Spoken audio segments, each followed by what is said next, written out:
Good afternoon, everyone. I will be presenting the second part of Chapter 15, Managing International Information Systems.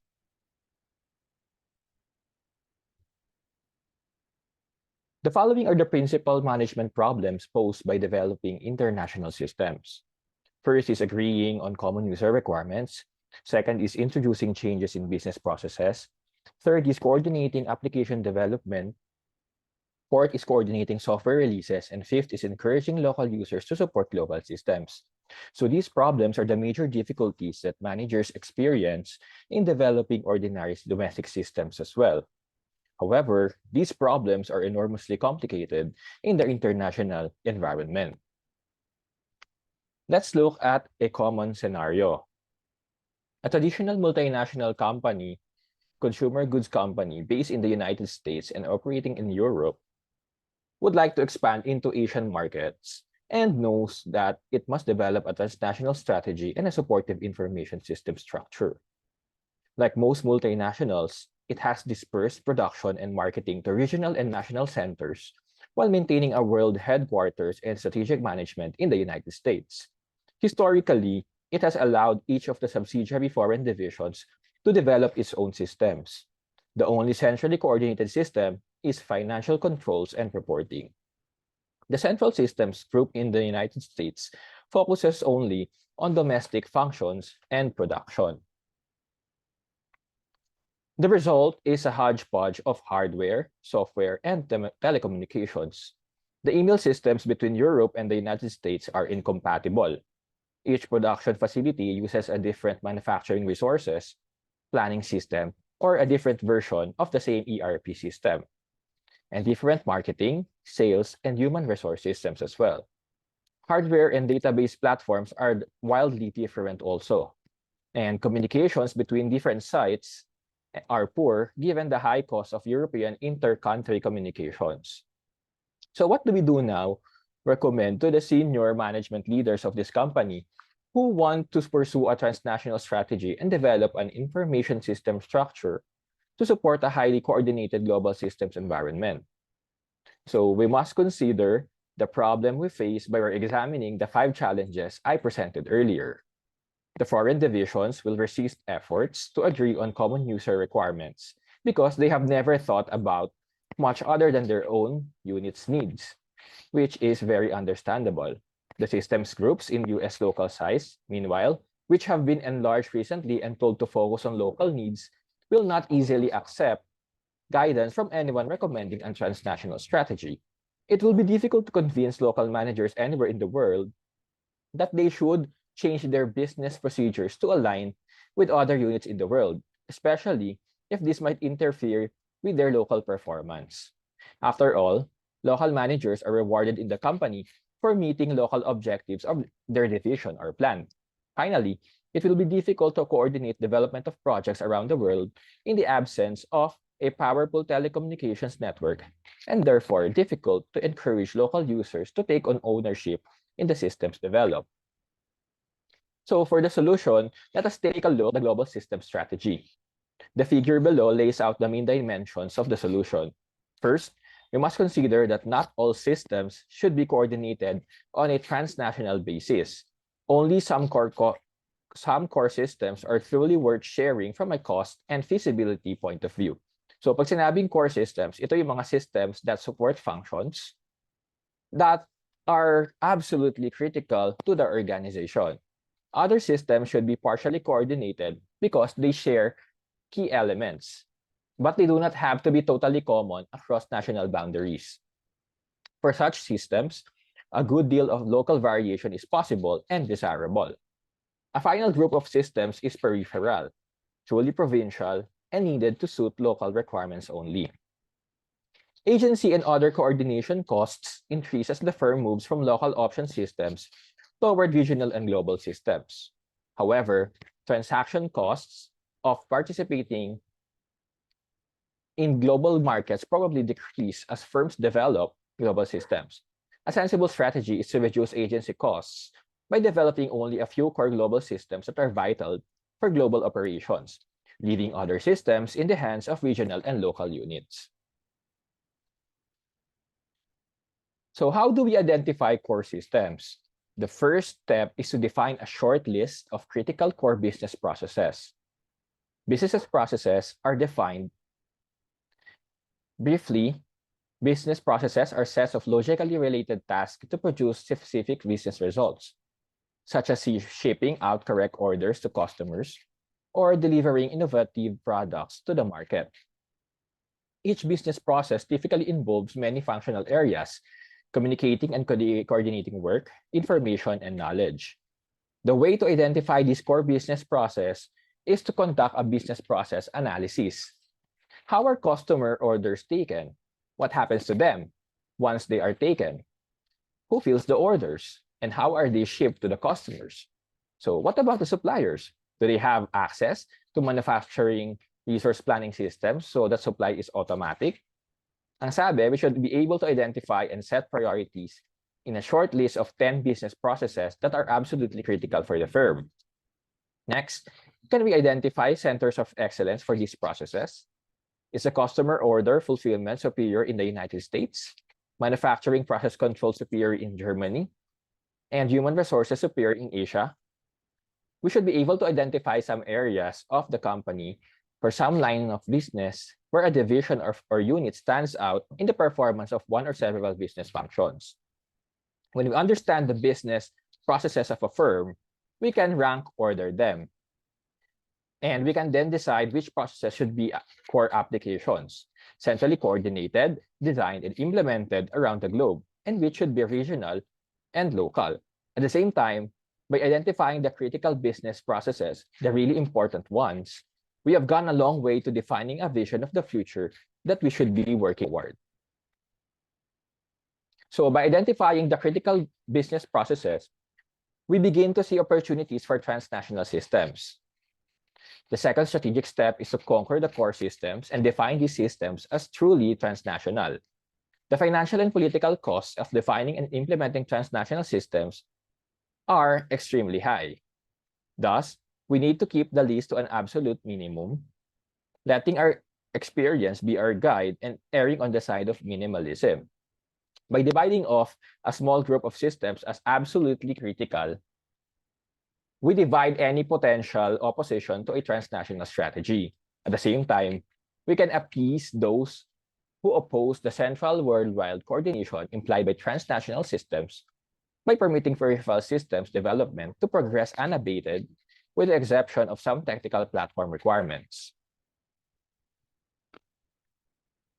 The third step is to choose an approach.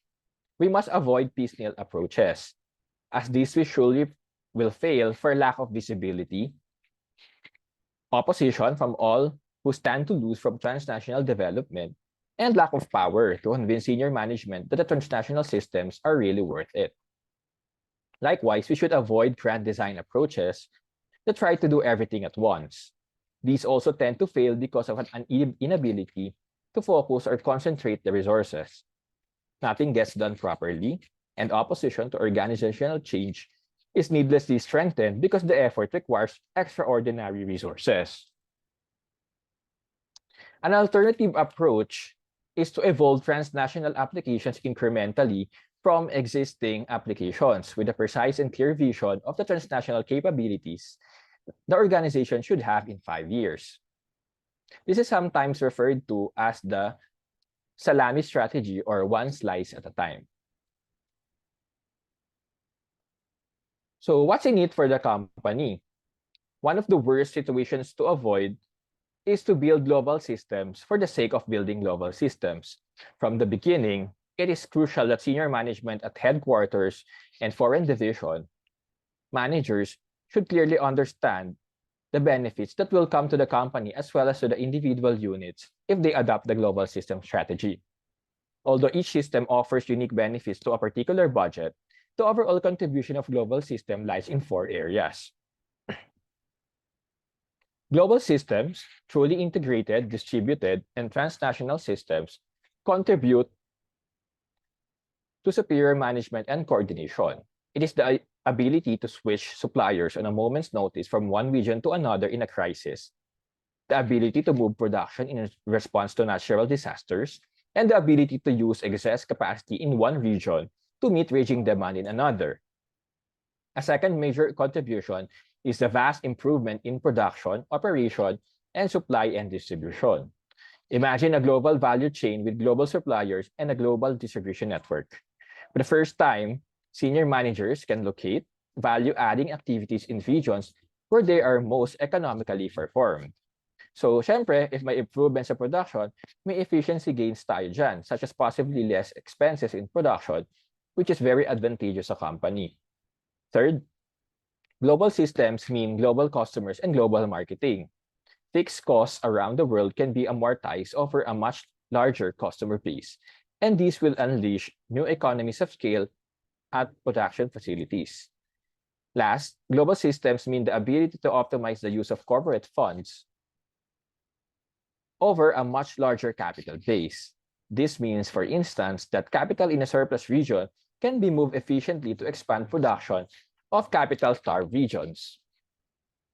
That cash can be managed more effectively within the company and put to use more effectively.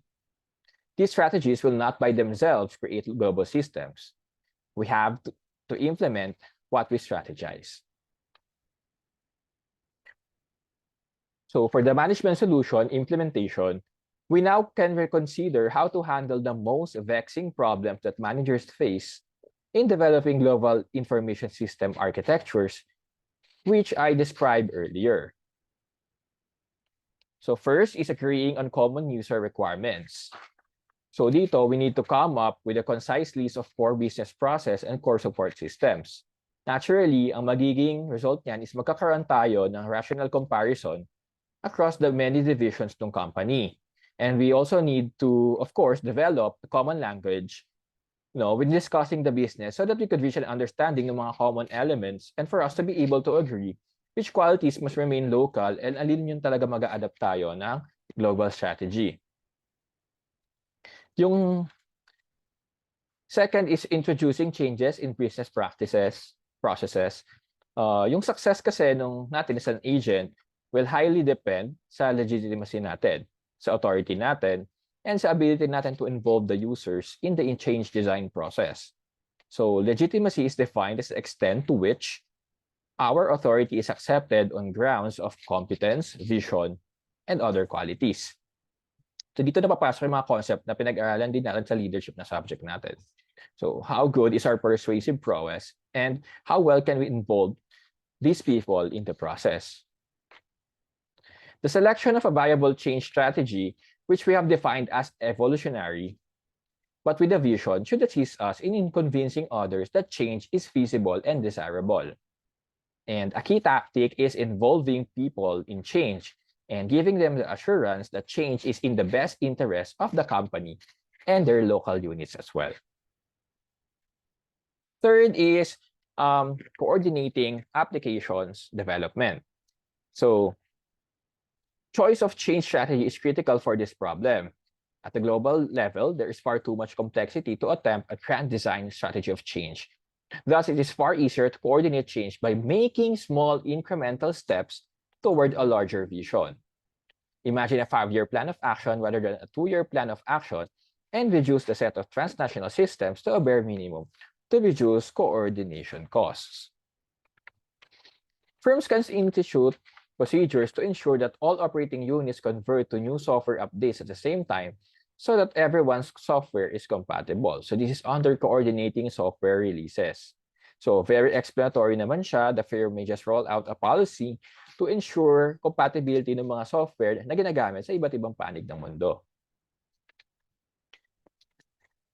And last is encouraging local users to support global systems.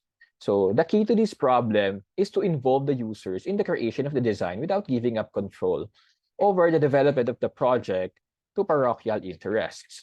The overall tactic for dealing with resistant local units in a transnational company is co-optation. So what is co-optation? Co-optation is defined as bringing the opposition into the process of designing and implementing the solution without giving up control over the direction and nature of the change. As much as possible, raw power should be avoided. Minimally, however, local units must agree on a short list of transnational systems and raw power may be required to solidify the idea that transnational systems of some sort are truly required. So how should co-optation proceed? Several alternatives are possible. One alternative is to permit each country unit the opportunity to develop one transnational application, first in its home territory and then throughout the world. In this manner, each major country systems group is given a piece of the action in developing a transnational system, and local units feel a sense of ownership in the transnational effort. On the downside, this assumes the ability to develop high-quality systems is widely distributed and that a German team, for example, can successfully implement systems in France and in Italy. As we all know, this won't always be the case. A second tactic is to develop the new transnational centers of excellence or a single center of excellence. There may be several centers around the globe that focus on specific business processes. These centers draw heavily from local national units, are based on multinational teams, and must report to worldwide management. Centers of excellence perform the initial identification and specification of business processes, define the information requirements, perform the business and systems analysis, and accomplish all design and testing. Implementation, however, and pilot testing are rolled out to other parts of the globe. Recruiting a wide range of local groups to transnational centers of excellence helps send a message na lahat ng significant groups ay involved sa design and will have an influence. However, even with a proper organizational structure and appropriate management choices, possible pa rin na mag-stumble tayo over technology issues. Choices of technology platforms, networks, hardware, and software are the final element in building transnational information system architectures. So what are the issues and technical alternatives to be considered when developing international information systems? So once firms have defined a global business model and system strategy, they must select hardware, software, and networking standards along with key system applications na magsusupport sa global business processes. Hardware, software, and networking pose special technical challenges in a technical or international setting. One major challenge is finding some way to standardize a global computing platform when there is so much variation from operating unit to operating unit and from country to country. Another major challenge is finding specific software applications that are user-friendly and that truly enhance the productivity of international work teams. The universal acceptance of the internet around the globe has greatly reduced networking problems. But the mere presence of the internet doesn't guarantee that information will flow seamlessly throughout the global organization because not all business units use the same applications. And the quality of internet service can be highly variable, just like with telephone service. So for instance, German business units may use an open source collaboration tool to share documents and communicate, which is incompatible with American headquarters teams, which use Microsoft solutions. So overcoming these challenges requires systems integration and connectivity on a global basis. So the first issue is in terms of computing platforms and systems integration. So yung development of a transnational information systems architecture based on the concept of core systems, it actually raises questions about how the new core systems will fit in with the existing suite of applications developed around the globe by different divisions and different people and for different kinds of computing hardware. The goal is to develop global, distributed, and integrated systems to support digital business processes, spanning national boundaries. Briefly, these are the same problems faced by any large domestic systems development effort. However, the problems are magnified in an international environment. Imagine na lang natin yung challenge of integrating systems based on the Windows, Linux, Unix, or proprietary operating systems na nag-run on IBM, Oracle, HP, and other hardware in many different operating units sa iba't ibang bansa. Moreover, having all sites use the same hardware and operating system does not guarantee integration. Some central authority in the firm must establish data standards as well as other technical standards with which sites are to comply. For instance, technical accounting terms such as the beginning and the end of the fiscal year must be standardized, as well as acceptable interfaces between systems, communication speeds, and architectures, and network software.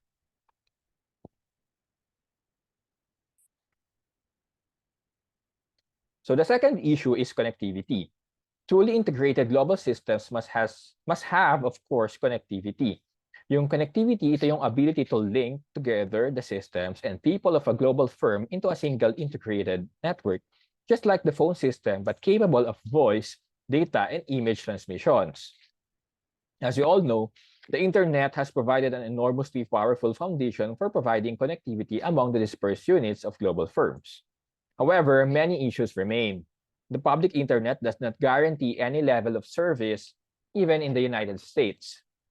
Few global corporations trust the security of the public internet and generally use private networks to communicate sensitive data and internet virtual private networks or VPNs for communications that require less security. Also, not all countries support even basic internet service that requires obtaining reliable circuits, coordinating among different carriers and the regional telecommunications authority, and obtaining standard agreements for the level of telecommunication service provided. So ano ba yung mga major challenges posed by international networks? Kasama dito yung quality of service,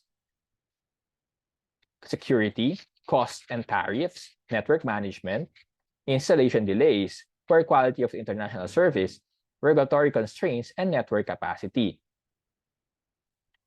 While private networks have guaranteed service levels and better security than the internet is the primary foundation for global corporate networks when lower security and service levels are acceptable.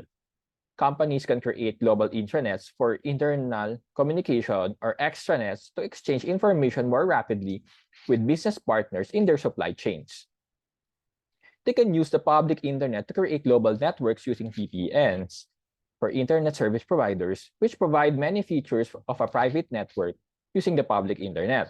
However, VPNs may not provide the same level of quick and predictable response as private networks, especially during times of the day when the internet traffic is very congested and they may not be able to support large numbers of remote users.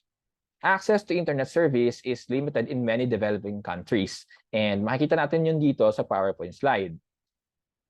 Surprisingly, ang China, almost half ang wala pang access sa internet.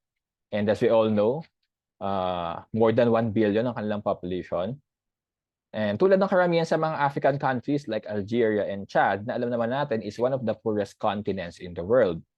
So kung magkaroon man ng internet infrastructure sa mga less developed countries, ang problema naman ay yung bandwidth capacity kasi kulang. And medyo unreliable siya due to power grid issues also. So the purchasing power of most people in developing countries makes access to internet service very expensive in local currencies, although inexpensive mobile devices and low-cost data plans are becoming more widely available, tulad dito sa Pilipinas.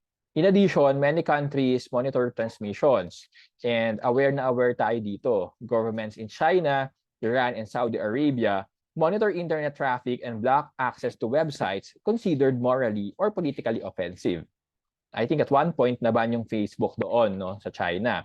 On the other hand, the rate of growth in the internet population has been faster in Asia, Africa, and the Middle East than in North America and Europe. Therefore, in the future, internet connectivity will be much more widely available and reliable in less developed regions of the world, and it will play a significant role in integrating these economies within the world economy. Last is software localization. So the development of core systems poses unique challenges for application software, such as how will those old systems interface with the new? Entirely new interfaces must be built and tested if old systems are kept in local areas, which is common. So these interfaces can be costly and very messy to build. If new software must be created, another challenge is to build software that can be realistically used by multiple business units from different countries, given that business units are accustomed to their unique business processes and definitions of data. Aside from integrating the new with the old systems, there are also problems of human interface design and functionality of the systems. For instance, to be truly useful for enhancing productivity of a global workforce, software interfaces must be easily understood and mastered quickly. So when international systems involve knowledge workers only, English may be the assumed international standard, as we all know. But as international systems penetrate deeper into management and clerical groups, a common language may not be assumed and human interfaces must be built to accommodate different languages and even conventions. The entire process of converting or modifying a software to operate or function in a second language is what we call as software localization. So most of the world's population accesses the internet using a mobile device. So apps must be built for mobile platforms, tiny screens, and low bandwidth. Since many mobile internet users cannot read or write, special interfaces using video and audio need to be built to serve this group. So what are the most important software applications? Many international systems focus on basic transaction and management reporting systems. Increasingly, firms are turning to supply chain management and enterprise resource planning systems to standardize their business processes on a global basis, and also to create coordinated global supply chains and workforces. However, these cross-functional systems are not always compatible with differences in languages, cultural heritages, and business processes in other countries. Company units in countries that are not technically sophisticated may also encounter problems trying to manage the technical complexities of enterprise applications. Electronic data interchange or EDI systems and supply chain management systems are widely used by manufacturing and distribution firms to connect to suppliers on a global basis. Collaboration and enterprise social networking systems, email, and video conferencing are especially important worldwide tools for knowledge and database firms, such as advertising firms, research-based firms in medicine and engineering, and graphics and publishing firms. That will be all po. Thank you very much for listening.